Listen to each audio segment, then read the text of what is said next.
خوش اومدین به این ویدیو آنباکس با من یه بسته از میکس جل سفارش داده بودم و به تازگی به دستم رسید. پس بیایم با هم آنباکسش کنیم. کاترمو نگاه کنید چقدر بامزه است.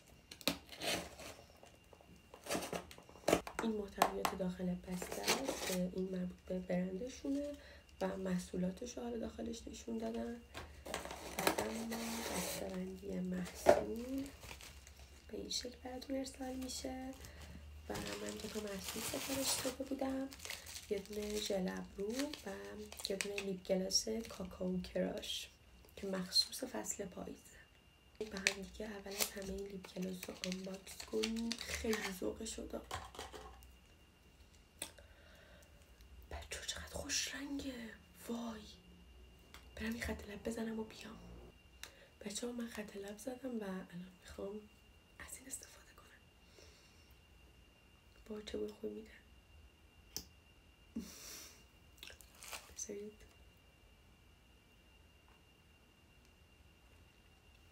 بچه‌ها چقدر خوش رنگه، چقدر نازه و از همه مهمتر حالت چسبناک نیست، خیلی نرمه و خیلی لطیفه روی لب، بی‌نظیره.